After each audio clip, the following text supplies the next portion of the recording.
What's up mga ka-lifestyle, if ever na sa tingin nyo hindi kayo makakabayad ahead or on time sa online lending application, as much as possible mga ka-lifestyle, dapat po advance po kayo mag-isip. Hindi naman sa pinapangunahan ko kayo, uh, sinasabi ko lang to for the sake of your privacy, kasi if ever na magka-problema po talaga kayo, titirahin po talaga yung Facebook nyo, Ang gawin nyo mga ka-lifestyle, pwede kayong mag-lock profile ahead or change nyo yung settings ng cellphone, ng Facebook nyo, kasi usually naka-public po yan, yung mga settings. Pwede nyo i-on limit para ayun na nga, hindi mapasok or hindi ma-add yung ibang friends nyo, kasi malaki yung chances po na if na-add yung friends nyo coming from Facebook, dun po sila ipipm privately, isisend yung picture nyo, Then ito pa, huwag po kayo matakot if tinatakot kayo na ipopost sa mga buy and sell group dito sa Facebook, Huwag po kayo matakot kasi in the end of the day, alam na po ng mga makakita or makakapansin ng mga IDs, pictures na yun na nga, alam kasi ng iba yung karakas ng mga online lending application company or agent, So wala kayong dapat ikatakot kasi kayo yung paniniwalaan ng mga taong nakakita ng mga IDs nyo na may ganun, may mga reward wanted, So alam na po talaga, sa dami man namang nagko-content about online lending application, so alam na po nila na paninira po yan, paninirang puri. So in the end of the day, pwedeng deadmahin lang po nila. So yun lang yung pinakamagandang gawin if alam mong magkakaproblema ka sa online lending application, kasi karamihan po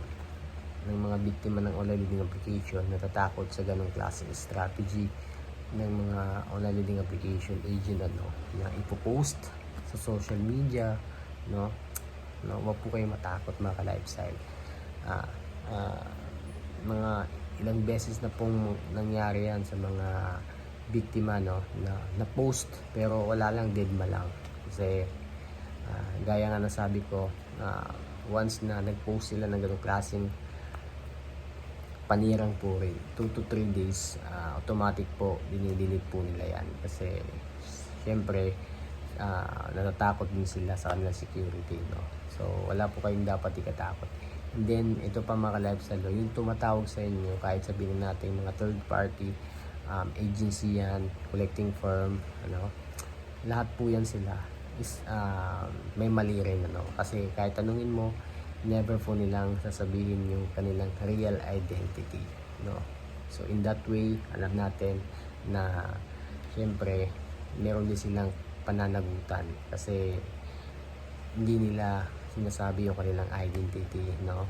So yun, kahit sabihin na natin totoong lawyer sila, pero even totoong lawyer sila, hindi pa rin nila kumbaga takot pa rin sila malaman talaga yung kanilang totoong pagkakakilanlan. So yun yung mga kamalian ng mga agent, or yung mga third party agency. So again, in the end of the day mga lifestyle, na nasa sa inyo pa rin yan kung paano nyo i-handle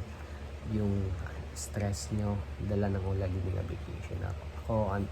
as a OLA defender, as a OLA victim, siyempre sinishare ko lang sa inyo yung mga naging experience ko,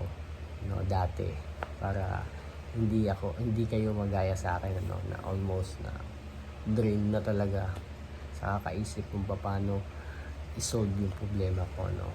Pero here I am now mga ka-lifestyle. I'm totally free sa mga OLA, naka-recover na ako, even though na meron tayong mga na-abandon, pero meron tayong matinding reason kung bakit natin nagawa yun, So I hope meron kayong mga nakukuhang idea sa akin para hindi na lumala, yung problema nyo sa online lending application. So yun lang mga ka-lifestyle office.